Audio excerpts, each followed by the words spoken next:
All right. Hello, everybody. I believe that we have done this successfully for the second time. Second? I don't know. Is that a new record? Yeah, we'll go with that. So hello, and welcome to another Train Tuesday. I, of course, am Matt, new product development with Athearn, and we have with us today Janik. And we have our good friend George, or as George has input, George the Great from SoundTraxx. I couldn't resist. Well, great at SoundTraxx and sound decoders. There we go. Yes. Sure, why not? So, how's everything out there in Durango, George? That's beautiful. We actually had a cold front come through last night. I was driving home. It was 58 degrees on my dash. Oh, man, I know that you like that. Well, I don't know if I was driving home.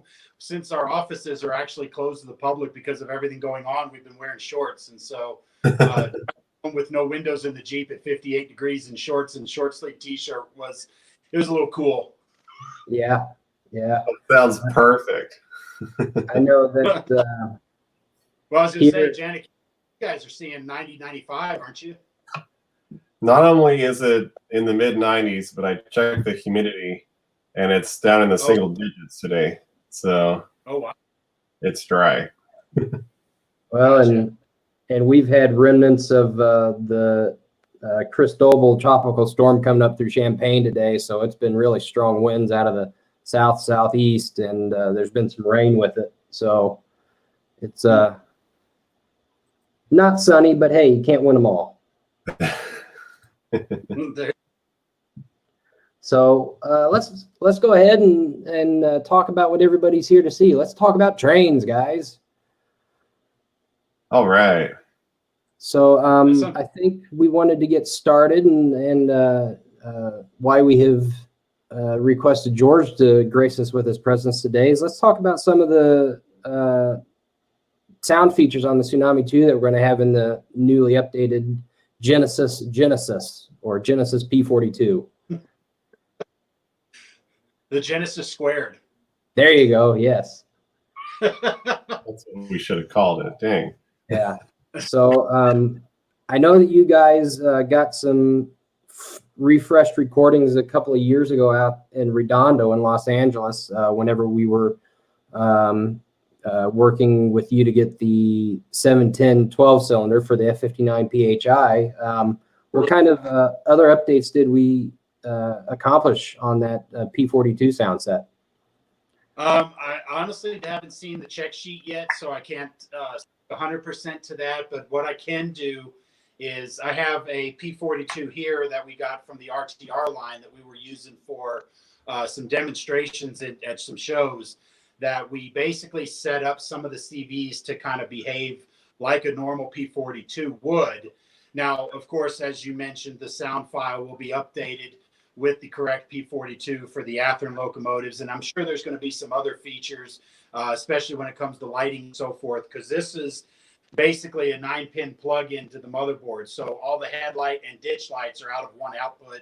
The backup lights are out of one output. And so there wasn't a whole lot of time dedicated to fixing this one up like I do on some of my personal stuff, because the biggest thing we were showing off here was the Tsunami 2 with the prototypical head-end power. And I know this is a big factor when it comes to passenger trains, is the head-end power. And with the Tsunami 2, you by default, and again, you guys may change it up a little bit. I haven't seen the check sheet, but function 16 turns on head-end power, or HEP. And with the older F40 PHs, what it would do is it would actually increase the prime mover to notch 8, and it would just cycle at notch 8 constantly. And the reason was the main generator was used in that point to not only create electrical energy for the tractive effort, but also to power the passenger train behind it. So all the cars were basically mated to the locomotive and were sucking power off that main generator. And that's where the term HEP came from.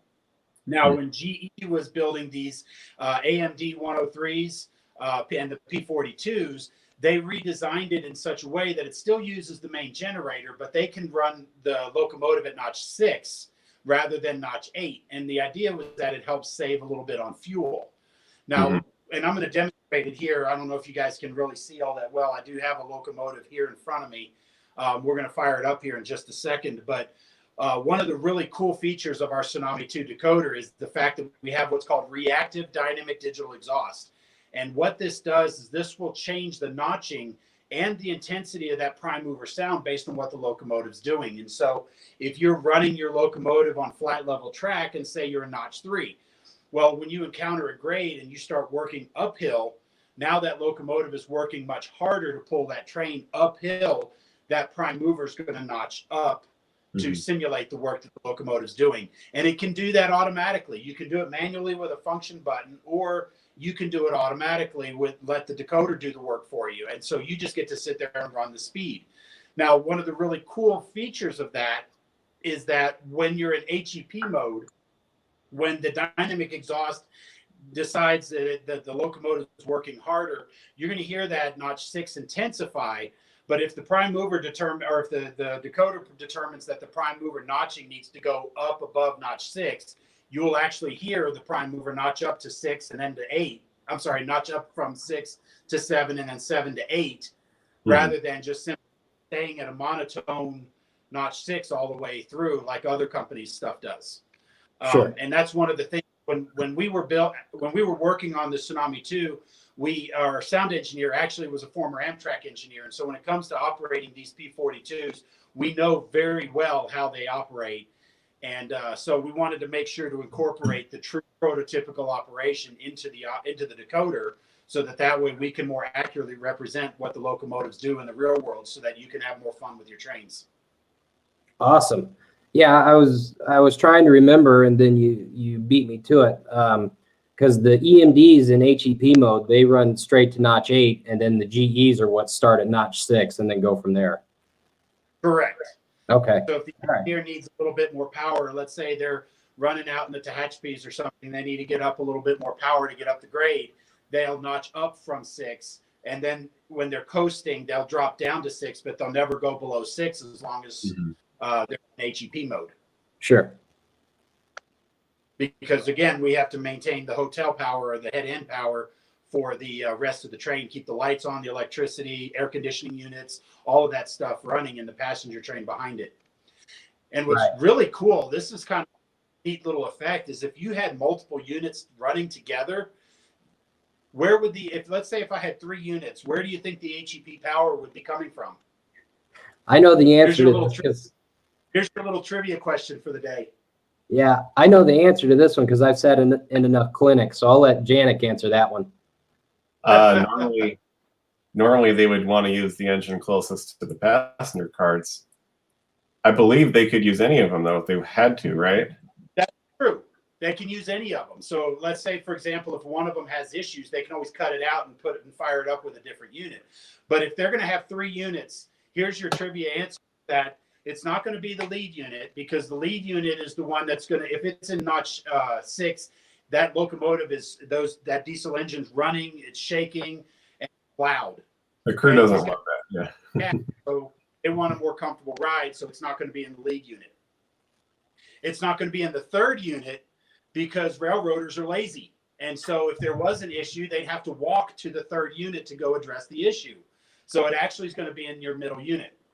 Ah, okay. And that was told to me by Amtrak engineers. So there is some validity to it. Now, you could use the second or the third unit, but that's traditionally the way that it was told to me, was that if they put it in the third unit, that means they got to walk that whole extra unit if they have to address anything or cut it in and out. But again, yes, so if you have 2 units, it's going to be in the second unit. If you have 3, it's going to be in the second unit. But obviously, if you only have 1, well, there's no choice. It's going to be in that lead unit. Right. Right. Yeah. I was just going to say the crews on the Texas Eagle don't really get a choice. No, that's no choice. So I'm going to apologize really quickly in advance to everybody. I did forget my headphones, so hopefully this will come through the microphone okay. But what I'm going to do is I'm going to go ahead and, like I said, I have a P42 here. I'm going to unmute the locomotive. And what I'm going to do to show you all, first of all, I'm going to show you the dynamic exhaust. So I'm just going to move him forward At about speed step 2, you're going to hear that prime mover notch up. Can you guys hear this okay? It's a little quiet. I know that we've seen a couple of comments that some of the viewers are having a little bit of difficulty hearing you talk as well. So, okay.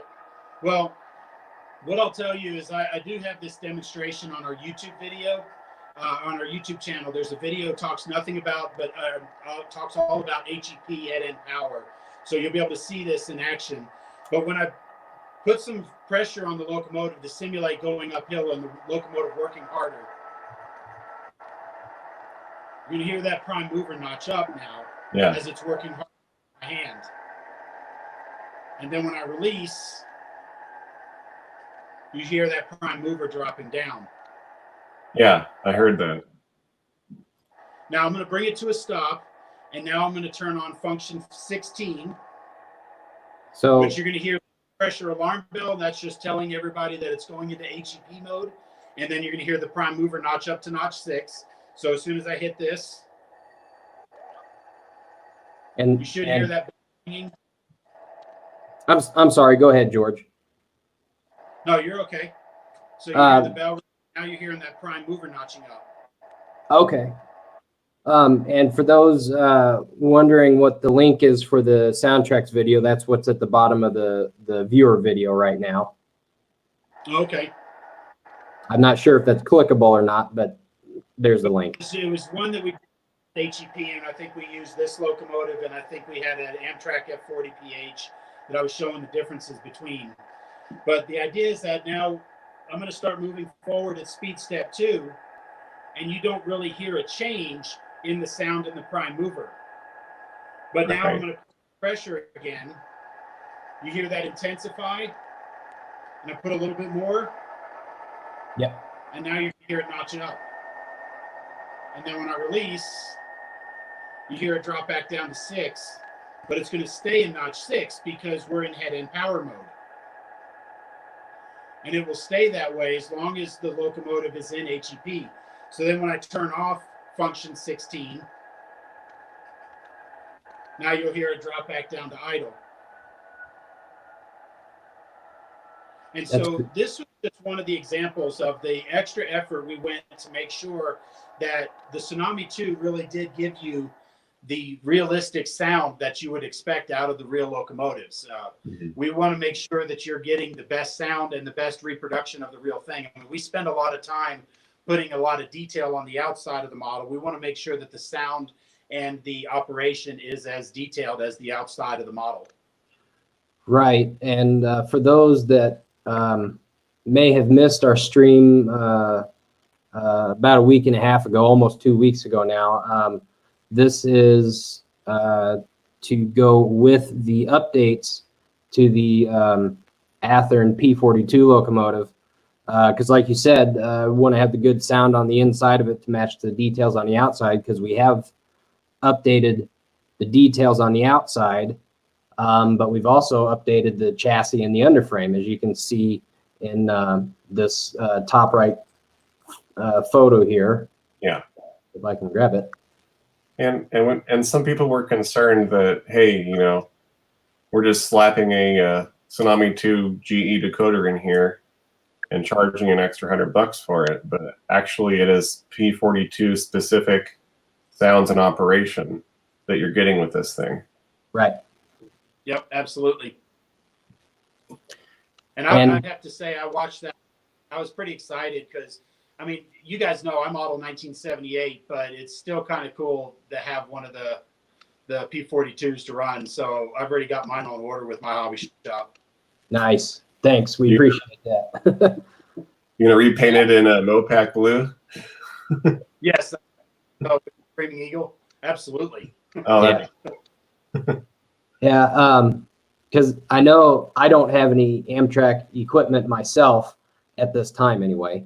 But I do know that whenever we've been out there at the club in Norwalk or down at Balboa Park in San Diego, there's been guys running Amtrak consists of the Coast Starlight or the Chief or something like that, and it's tempting. Believe me, it's something neat to get into. So, but to sort of recap from our last stream, because I've seen a couple of questions over in the comment sections. This is a new announcement production run of the P42. We announced it on, what was that? Friday, the 29th. So the pre-order period is open now, and the pre-order period closes on June 26th. So make sure you get your pre-orders in by the 26th with your local hobby shop. And on the screen view there is the first, or is the announcement for the paint schemes that we're working on. So we've got, what are these first ones here, Janet? Phase 2? We got both of the Phase 2 heritage units, and like we talked about in our video last week, the 66 was in a grade crossing accident and was retired after that wreck damage. And then so they painted up the 130 in a similar scheme. So that's the current Phase 2 heritage unit now. Right. And I mean, I realize that there are just some modelers that are up to date to June 9th, 2020, and number 66 doesn't belong on their roster. We understand that, but there are modelers who want to backdate their equipment.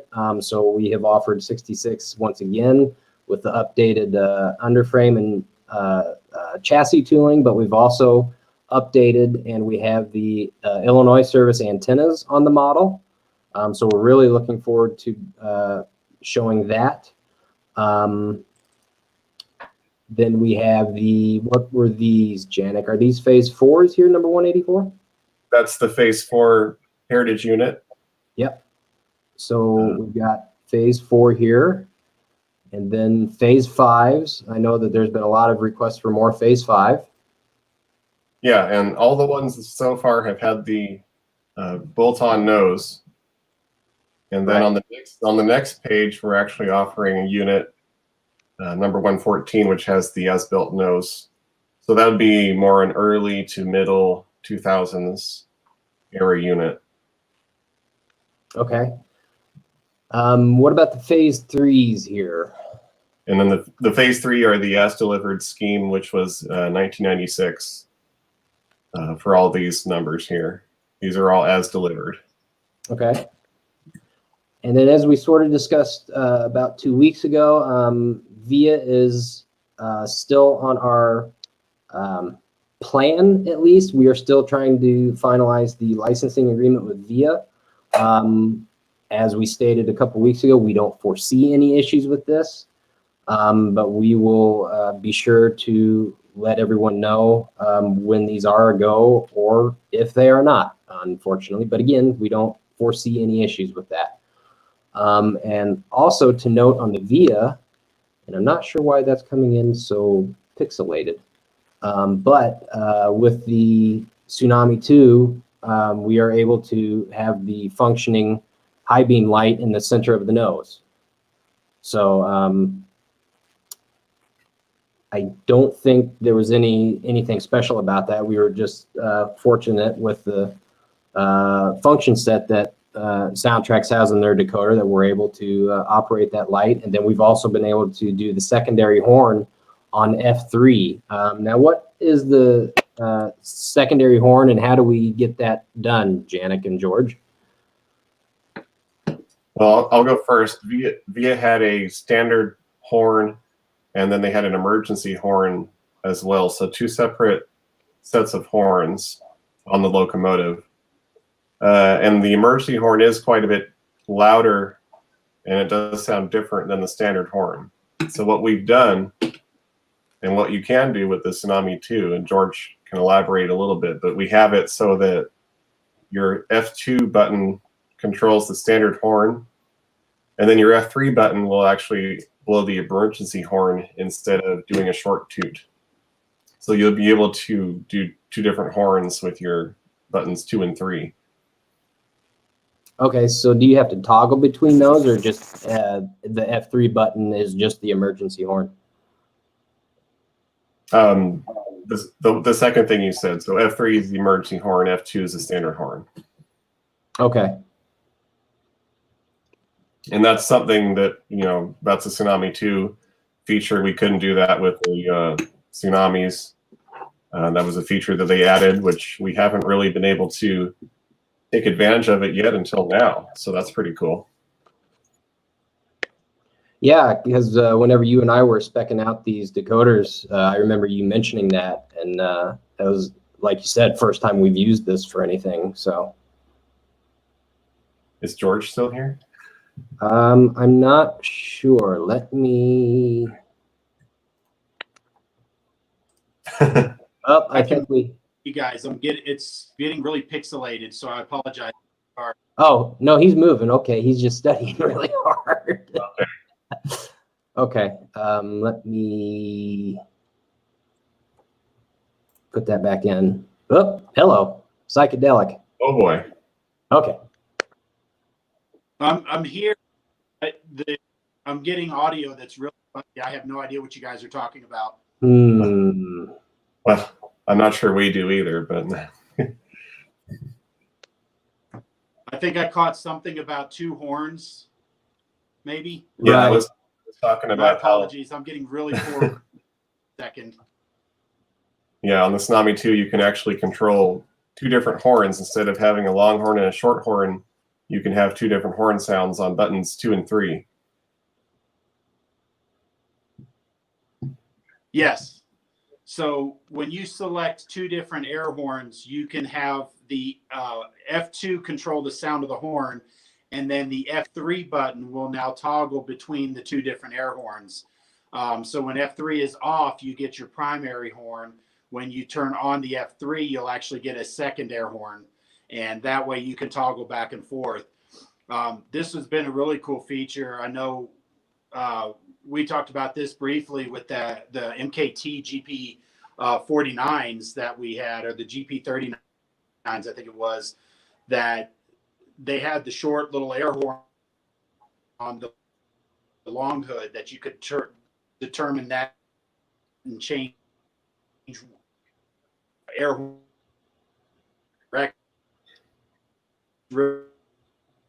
Really kind of up to you guys. Those up. I think we've lost George again. Are you still there, Janik? Yeah, I'm still here. I think he was talking about those MKT GP39s where they had the the single chime horn facing backward. Am I there now? You're cutting in and out a bit, so.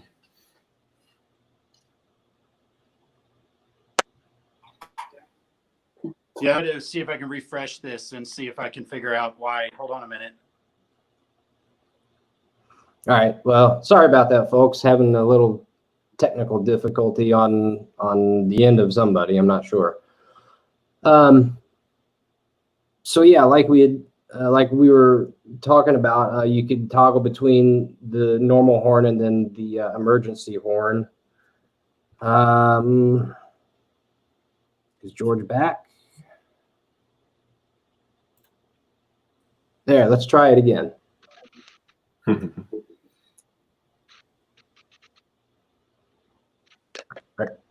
Are you there, George? Okay, I'm here. Okay, Hey, that's much you're not better. moving, but we can at least hear you. We get one or the other. Oh, there's a smile. Let's see. Is this work? It's about 1 frame every 5 seconds. There's Yeah, I'm getting really choppy audio, unfortunately. So I apologize. Okay. Well, I'm not sure what's going on here. Thanks for letting us know, Zach, that we're coming in good. It sounds like George is having connectivity issues. We're not sure what's going on there. So, oh, now he's moving. I'm wondering, is it just me or is it everybody? Well, yeah, I'm here. Okay. Well, I can hear it's just very choppy. That's a lot better in spurts. yeah, right now we're getting better. So you were mentioning the alternate horn, and we're not sure where you were going with that.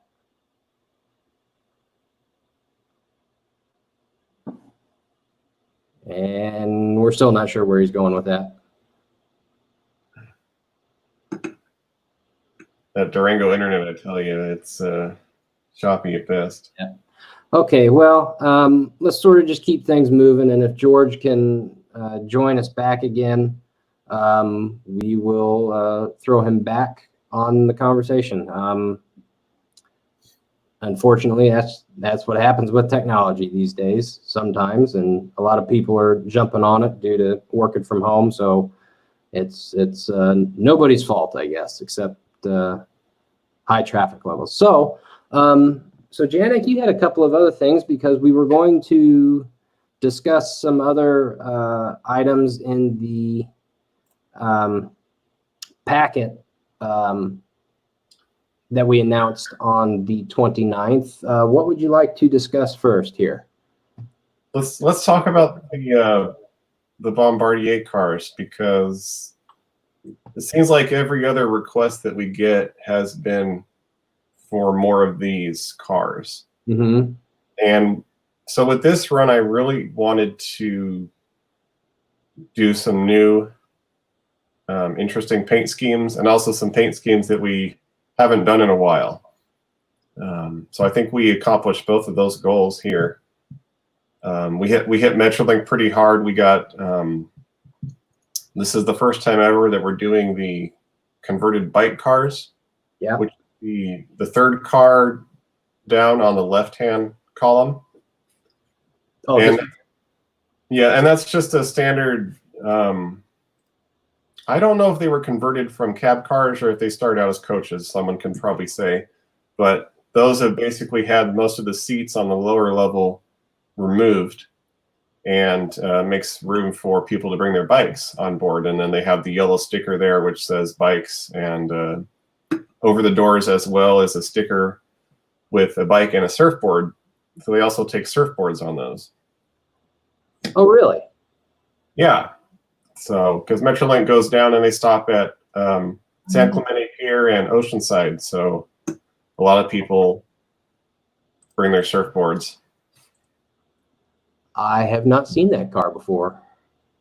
So, and then over on the left there, we wanted to do some of the special wrap cars that most of them are still floating around out there. Yeah. Metrolink has two special bike cars with these special schemes on it. That's just one of them, which is the turquoise one that we're doing, the number 140. And then also the Stay Alert, Stay Alive number 208, which is part of their safety campaign. Staying off the tracks being the goal there. So very nice. Whenever I saw that these were on your guys' R&D list, I was excited for those, because that's sort of been a question I've had with my tenure at Athearn, is why haven't we done those special wrap cars? So, but just to let everybody know, these wrap cars are part of a 3-pack, and they are not available separately. So you will have to get this 3-pack, which is item ATH25964, and you will be able to get the special special decorated cars. yeah. And before we get too far, these are also an N scale. Although we're looking at the HO right now, we're also doing N scale at the same time. Right. Yeah, and we typically do both HO and N when we do the Bombardier cars, right? Yeah. Yeah, we try to. Okay. So then below that, we've got the EM. I do have a question real quick. I see that these Metrolink cars are prime for grime. What makes these prime for grime? So, as a lot of people probably know, Metrolink, they bought the Hyundai Rotem cars, a lot of cab cars and coaches, which they are now running in all of their trains. The Bombardier cars are usually put in the middle of the trains, and they're kind of getting a little faded and dirty these days. Mm-hmm.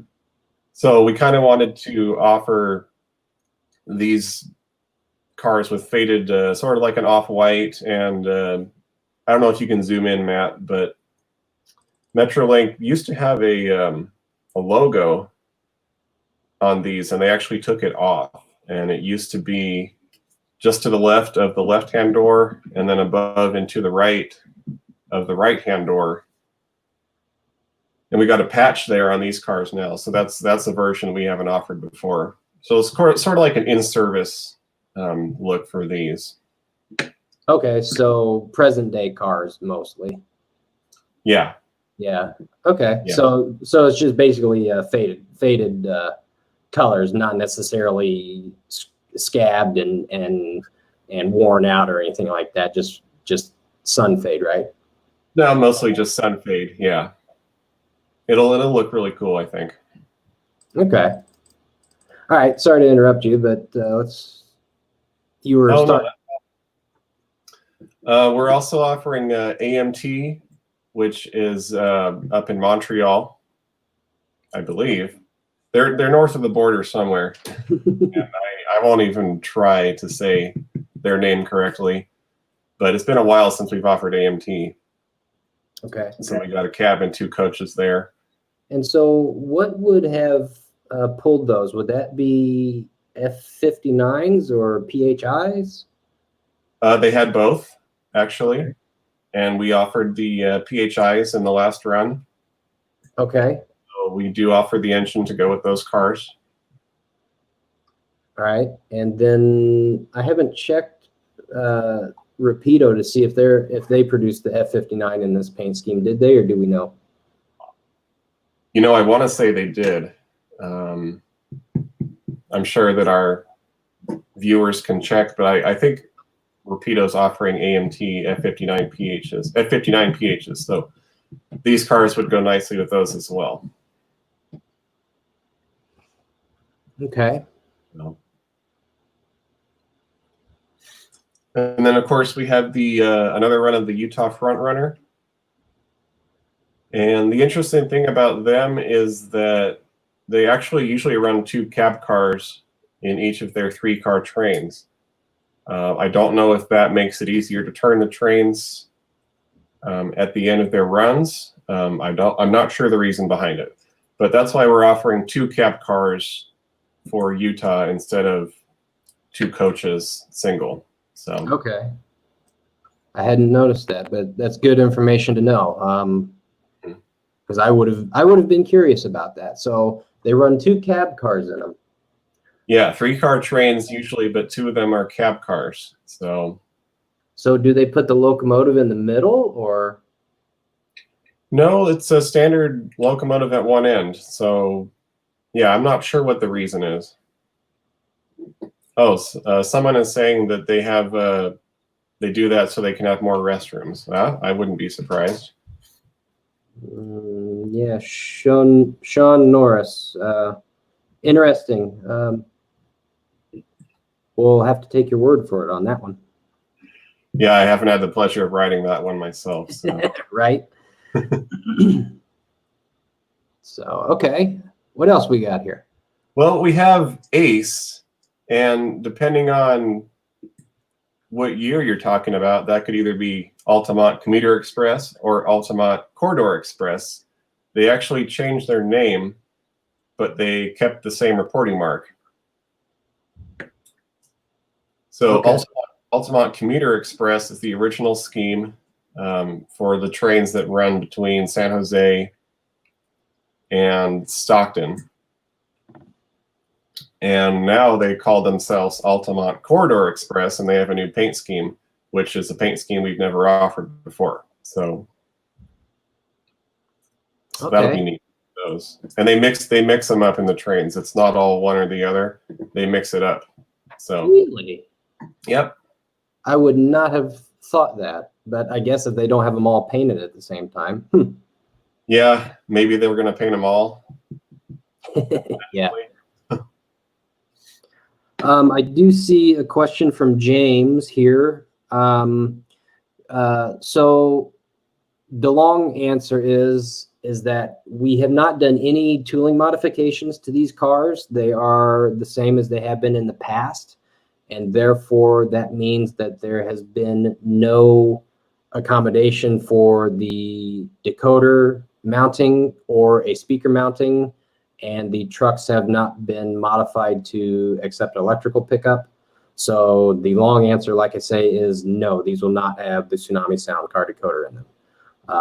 And gosh, I wish George were still with us, because he'd be more than happy to share how simple it could be to install a decoder. So Yeah, I'd like to do that to some of my cars sometime soon here.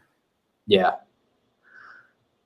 So since we sort of talked about it briefly, Alex, primed for grime. So let's try to cover this as quick as we can. But primed for grime. So these Metrolink cars were originally delivered in white. And as Janik mentioned, there were logos here. There was a Metrolink logo to the left of the lettering for Metrolink, and then there's a Metrolink logo here to the left of this left door. And so what the prime for grime is that it is a later in life, a faded, worn, in-service appearance of the car. So since the car used to be white, we have toned down the bright white color if it were brand new and given it an off-white color to represent sun fade and sun bleaching, if white can be sun bleached. But just, 20 plus years of service in that Southern California sun. And so that's what we have depicted with the off-white color. But since they patched over this logo, it's a clean patch. Mm-hmm. And so that's why the white is still showing up white in these areas. And if you have seen some of our freight car offerings, you have seen patched and faded colors and things like that on some of our box cars. Like I know we've done some of the Gunderson box cars in that scheme, or in the prime for grime colors. So that's basically what the prime for grime is. It is not a brand new representation of the paint scheme, but it's a faded look that is primed for the weathering crowd out there, because there's a bunch of guys that like to weather their stuff, dirty their stuff up to make it look like it's in service. So that's what the prime for grime is for. So hopefully that answers your question. And kind of to add on to that a little bit, prime for grime, it means that we hope you will take it out of the box and add your own layers of grime to it, because actually if you just try to use them out of the box as they are, they don't really look right unless you give it that final touch with a coat of dust and dirt, and then they look really good. Anyone who's weathered cars before can tell you that it's a lot harder to fade out a paint color than it is to make it darker. So what we've done here is we've pre-faded the paint for you, and all you have to do is add your layer of dust and brake dust and dirt all over these, and then they're going to look great. So, all right. So hopefully that answers your question there, Alex. Mm-hmm. So let's talk, because I've seen tons of comments about it. Were we done with these schemes right here? We can address the elephant in the room. Yes, the big green elephant. So let's talk about Go Transit. I mentioned about 2 weeks ago that we are still working on licensing with Go Transit.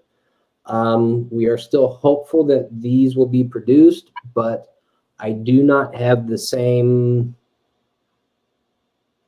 calm optimism about Go Transit that I do with Via. I do know that in the past, our friends at Rapido have shared the struggles with the licensing of Go Transit, so I'm not going to cover that again. But we are still trying to work out the licensing agreement. And unfortunately, due to the royalty structure that Go Transit has, That is why you see the price difference between Go Transit and the rest of the announcement. I don't like it. Janik doesn't like it. The rest of the crew here at Athearn don't like it. We would like for everything to be consistent, price-wise, but unfortunately, Go Transit has proven to be challenging. So if we are able to produce Go Transit, this is what we will have to suggest the retail price is in order to meet the licensing terms. Again, this has not been confirmed yet. We will let you know as soon as possible. But again, we are still optimistic about it and have hope. So anyway, try to offer it and charge a higher price than to not offer it at all. So. Right. So, but having said that, let's sort of focus on some positives. So we've had a lot of requests for more Go Transit. Go Transit always does well for us. Yeah. And you also have what I'm sure to be a fantastic production of the F59 locomotive from our friends at Rapido. I still need to reach out to them, unless Janik, you have already done it, but we are going to try to reach out to them and verify that our colors match. We still need to do that so that locomotives and rolling stock are similar, because we know how important that is to the customers. So we're going to get back to everybody on the colors and whether it's a go or not, and hopefully we'll have good news for you. So there's the elephant in the room. And Go Transit ran really long trains. They would run 10, 11, 12 car trains. So that's why we're offering so many road numbers this time. If we do end up producing these, you guys will have a lot of road numbers to choose from. You'll have, 8 different coach numbers on the original scheme, plus 3 on the new scheme, and then a cab car as well. So yeah, I was looking at that list of this scheme over here, and I was like, wow, we did quite a few. Yeah. So I have seen the question here real quick. Sean, these prices are in US dollars. Let's see, where did it go? I just lost it. So I'm not going to highlight it. But the cab cars are the original cab car that we're doing, which is the quote unquote older style, I guess, which is shown here. This is not the new updated cab. As I stated previously, there have been no tooling updates to the Bombardier cars for this production run. So it's the same as what we have produced in the past. Although I think, who was it, Coaster is getting some of the same style cab cars that Go Transit has. So that might be worth looking into in the future as a new tooling thing. We'll have to see how many more people get those cab cars. Okay. All right. Well, we sort of run a little bit long on some of the new product discussions. Unfortunately, we had some technical difficulties with George, and it looks like we have ultimately lost him. So would you just want to move on to the Q&A section, Janik, or do you want to cover one more product announcement? Let's just take a few questions here. Okay. So let's... That'll be good. We're definitely getting some feedback. I saw some guys talking about the Metrolink Cab Car with the window. Yes, we're aware of that. More than likely what's going to happen is we will produce it with a different road number that will be accurate for that version. Although, the announcement itself that went to print, it will still say the old number on it.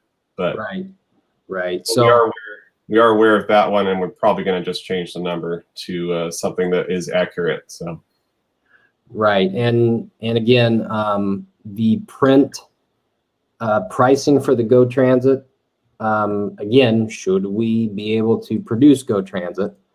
The print pricing also shows the old price before we got the final royalty fees from the word escaped me. Anyway, the digital copy is the correct up-to-date price. So the print copy does not have the correct SRP on it. This is the correct SRP should we be able to proceed with the production. So anyway, is George back? Did we get George? I don't know. Hey, something's happening. So I had to go find a webcam, and I'm logged in on my computer in my office here. So I don't know what happened. I could not hear anything on my phone. Suddenly I could hear everything perfect for about the first 15 minutes, and then the sound just cut out. I was getting really choppy audio, so something on the Wi-Fi, and I tried wireless. I don't know what happened, but last time I was here, I don't have any idea what happened. So guys, I'm sorry. I apologize. Hey, not a problem. It happens. So technology. There you go. We'll let it slide this time. So I'd love to blame it on Verizon because they don't have the little nerd running around asking, "Can you hear me now?" anymore. Yeah, we lost him. yeah, I think they lost him to Sprint. So we had sort of moved on to the Q&A section. We were talking about the Bombardier cars, and somebody had a question about adding if the cars were going to come with the sound decoder in it, and from us they're not going to come with the sound decoder, but we did share that it should be pretty simple install with the sound card that you all have, and then the Cube speaker that I'm a huge proponent of. Oh, absolutely. I actually have a couple of friends who've installed them. The only thing is going to be the track pickup wipers. I'm not sure if you guys have done any changes to that for track power, but if not, there's ways that you can add wipers to the trucks. And then there's actually spaces where you see the ends of the cars kind of angled a little bit. There's plenty of room right there that you can mount the sound car without interfering with anything, and then just tape the wires up to the underside of the body of the car. And I mean, you've got a great installation. You got lights and everything on the back of the cab cars, especially, and you can do a cab interior with the sound card decoder. You can do up to 4 different lighting effects. So headlight, backup light, and ditch lights, or you can do headlight, red light, tail light, and ditch lights, or anything that you want to do. It's actually really cool. Cool. I know that it's been pretty fun working with the sound card decoder that we have partnered with you guys on for the cabooses, and I've got some big plans for that sound card decoder. So good. So I do. It really is a lot of fun. I mean, it adds that extra element of operation too when you're running your trains, because now when the car goes by, or the train goes by, it actually will give you that clickety clack and the flange squeal, and then when you apply the brakes on your locomotive, you'll actually hear the brakes set on the cars as well. So it gives that full train sound system that's interactive based on how you're using your trains. Right, and they have that emergency air dump too, right? Yes. So when you throw it into emergency, if you hit the e-stop button on your throttle on your cab, then it'll actually hear the air dump on the sound car as well. And adding them to your train is easy. You just wave your magnet over the sound card decoder, and then you hear the sound of the handbrake release, and that's your audio cue to let you know that the handbrake or the decoder is ready to be added to your train. Without ever leaving operations mode, you grab your throttle and you press the F8 button 4 times. And when you press that the 4 times, the decoder sees that unique button sequence on the DCC bus and says, I'm supposed to join that locomotive.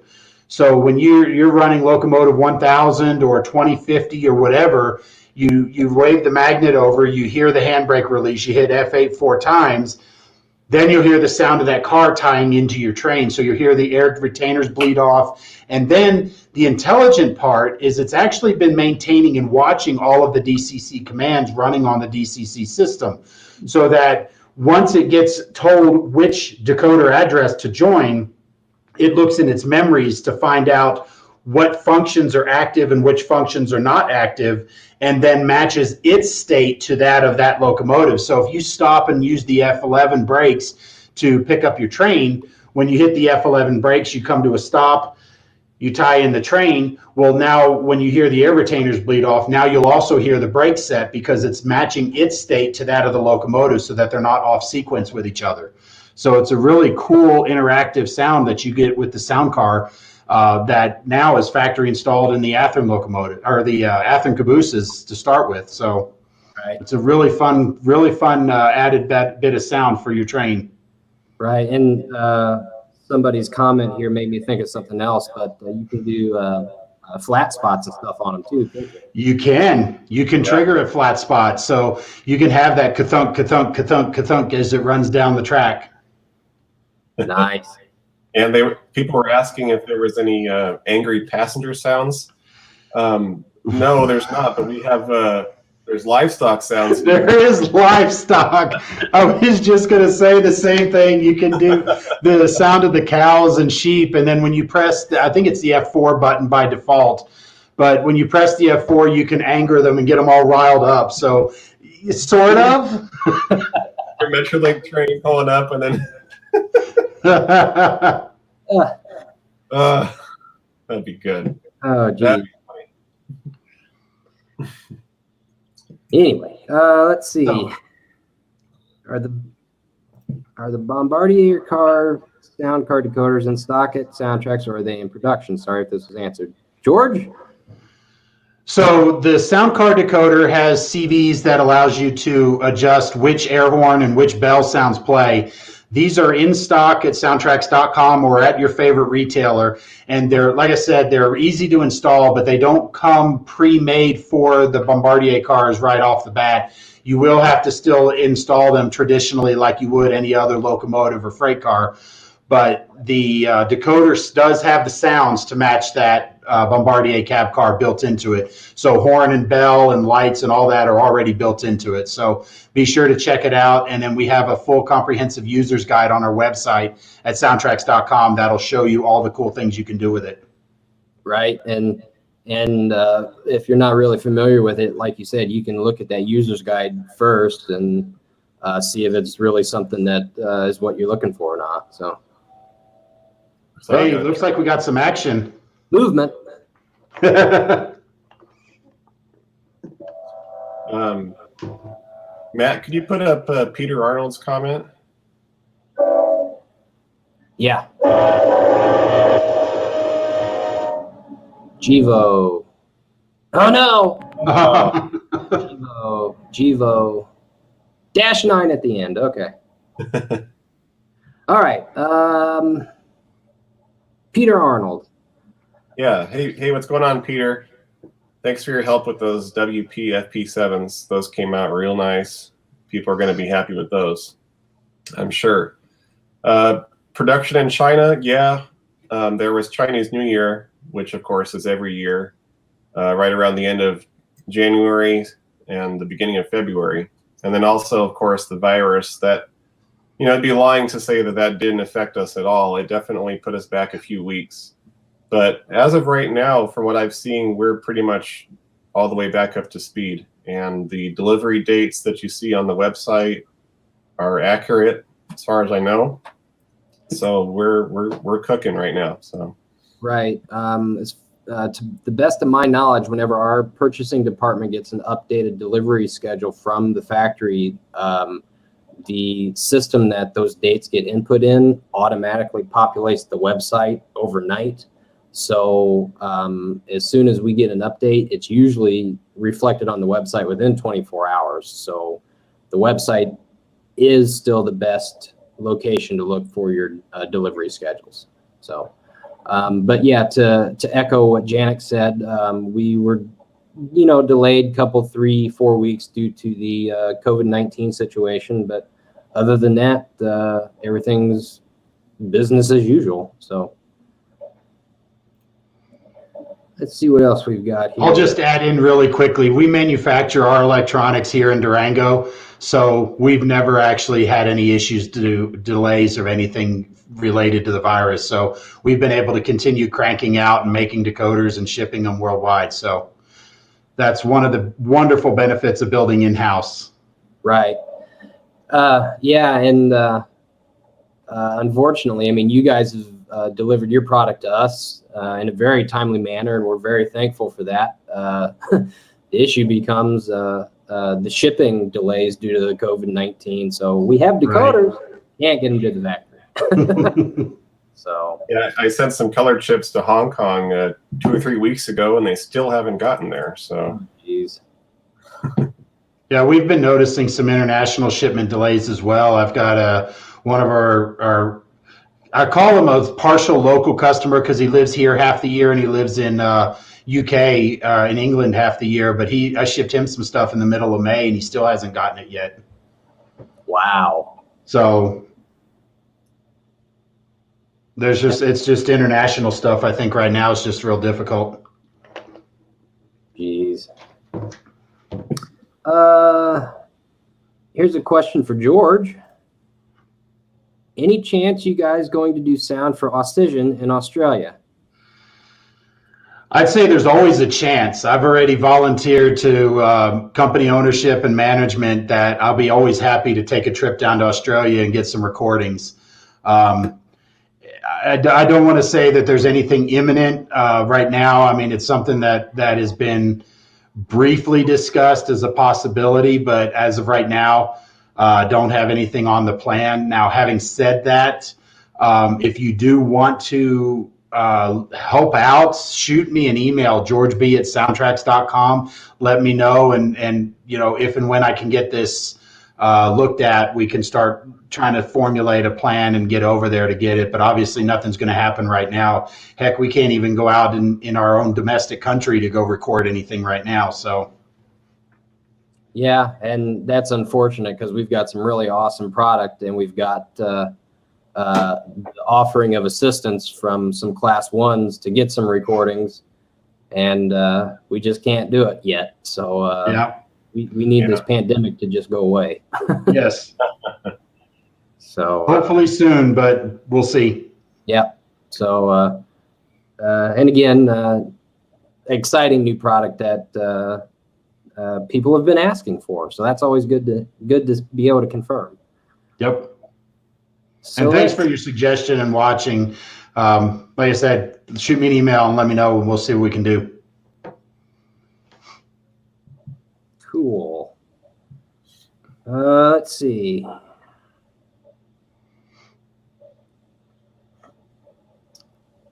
Are there any plans for BMP SD60Ms and SD60Is, as well as new NS SD70 ACEs? The BMP, we need to get in contact with them, and I think I'd have to go through my emails. It's been a little while now.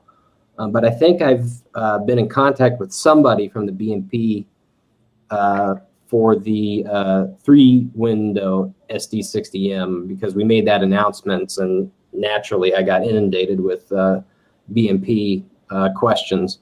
The tricky part will be the 2-window SD60Is, because we want to do those right, and we want to do justice for the customer, but those are not Genesis 2.0 level models. I'm afraid that if we were to just announce the SD60i and the SD60M 2-window right now, that we would be met with a lot of resistance. I'm not sure. Let us know your thoughts in the comments below.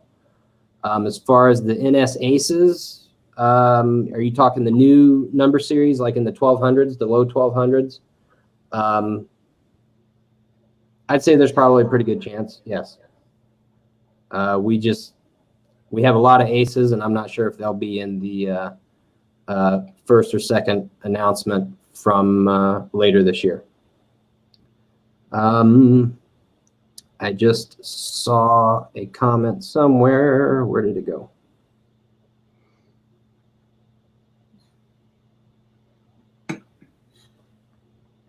Joel Ashcroft, are we fixing the center window on the SD60M? Yes, we are. That was just a simple oversight on my part, and there's a dent in my wall somewhere from where I was hitting my head against the wall when it got pointed out to me, but it will be corrected. Are you going to fix that? The dent in my wall? No, that's what the rent deposit's for. Oh, There you go. deposits for, yeah. For George from Nathan Hall, only have a Tsunami decoder, not 2.0. Have the 2.0s added startup and shutdown via a function button, or are they still with track power only? The short answer is all of the above. So the Tsunami 2, one of the things we heard a lot of people were asking for was a function button to start up and shut down. So we did add that. So those are by default. You have both. The way it works is you have an auto and manual notching all active together. So the auto notching is relying on your speed step, and if you enable the dynamic exhaust, the load on the motor. But you also have function buttons that you can increase the RPM or decrease the RPM manually. So by default, when you put a decoder in, put it on the track, the decoder is going to fire up and power up just like it did in the past. But it is a setting as well. So you can disable what's called auto start. And so that way, when you put it on the track, you hit that RPM plus, and that will then start up the prime mover, allow it to run into idle. And then you can then use the auto notching as you use your throttle and your brakes and so forth, or you can manually increase and decrease it independently. So there is a shutdown as well, RPM minus. So yes, that's already been addressed.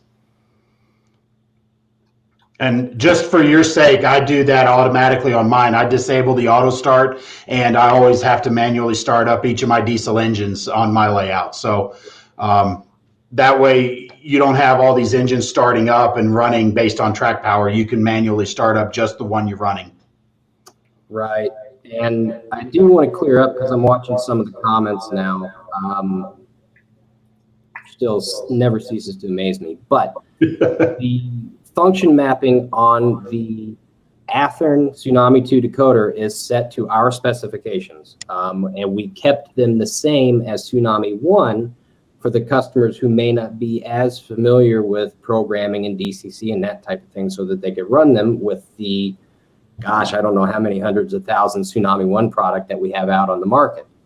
Yeah. So, and I'm going to tread in Georgia's territory a little bit here, but with the Tsunami 2, that's why the flex map function came into play. So you can put all of those functions on any button you want. So if you want your startup and or shutdown to be on F8, you can do that. You can make the Tsunami 2 react in any manner that you want it to react. If you're used to it being on F8, put it on F8. So I'll kind of add into that. So one of the things we did was we wanted to make function mapping flexible and easy. And so the way we designed it was that the CV number is assigned to the effect, i.e. whistle, bell, function lighting, in this case, RPM plus, RPM minus. And the value of that CV corresponds to the button that controls it now. So if you wanted to take the bell and put it on function 20, all you have to do is set the CV for the bell to a value of 20, and now the 20 key turns on the bell. So the idea is that it's really quick and easy for you to create your own function mapping roster that matches for you and your tastes. So like say, for example, on my personal layout, F8, I don't use the mute button. So F8 becomes my brakes, and I take mute and move it up to one of the higher functions, 25, 26, somewhere around there. And then function 8 now activates my brakes, because that's a button I'm going to use on a regular basis, but the mute is not. So it's taken out and moved somewhere else. You can even completely disable it. So let's say, for example, if you never want to hear the all aboard call, you can disable that so that no matter what button you press, you're never going to get that all aboard call. So the idea is that it gives you the flexibility. So yes, they have designed their factory function mapping to match that of our legacy, the original Tsunami and so forth, because F5 and 6 by default on the aftermarket Tsunami 2 is RPM plus and RPM minus respectively. Now, in previous generations, 5 and 6 were the extra lights, 5 and 6. And so they've opted to be consistent with their previous products. So again, when customers grab a Locomotive, they can push the 5 and 6 and see those lights come on. And so that's how they've chosen it. But the good news is this is a full featured Tsunami 2. So all you have to do is decide what buttons you want to control which effects and go in and set the CV values to match. And then now your Locomotive will behave like an aftermarket Tsunami 2 or even your own concoction of function buttons. Awesome. And one of the other things we did was we also enabled auto control. So you can actually have certain sound effects or lighting effects happen automatically when you start moving or stopped in either forward or reverse. So it's really up to you to decide how and what that your decoder does. Right. Let's take another question here. So we'll take a couple more questions and we'll probably wrap up within the next 4 minutes here. We're running a little bit long today, but we have a lot of stuff to cover, and we're happy to get George back. So we'll keep talking with George as much as we can. Yeah, sorry about that, guys. I don't know what happened. Like I said, it's just crazy. So let's see. Question from Asher here. Why are you guys not making any of the other paint schemes on the P42, like 156, 145, 822, and 42? So we don't want to do all of the special schemes at the same time. We will get more complaints about people not being able to get them all at the same time than we will people who don't get them at the same time in one run. So we're waiting. And plus, I mean, that amortizes out the tooling costs for subsequent runs, and it just keeps everybody happy in the long run except for a select few. So just hold on. If we didn't do one of the ones you wanted, like 156 or 145 or something like that, we'll probably get to it on the second or third announcement with the new tooling. So let's see, what else do we have here?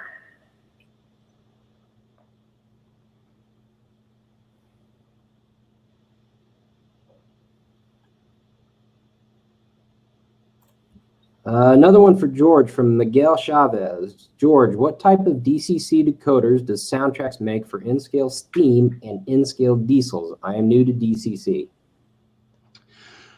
Well, for the DCC decoders for in-scale steam and in-scale diesels, we have our TSU 1100, which is the sound, motor, and light control decoder in a small package. The decoder is 10.5 millimeters wide by 27 millimeters long and 5 millimeters deep.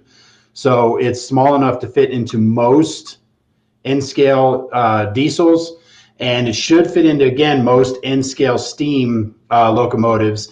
Of course, when you start getting into the really small stuff, like some of the small American 440s and things like that, you're a little small for getting sound in some of those type of things, because there are extra audio circuitry and things like that that need to be added to the circuit board.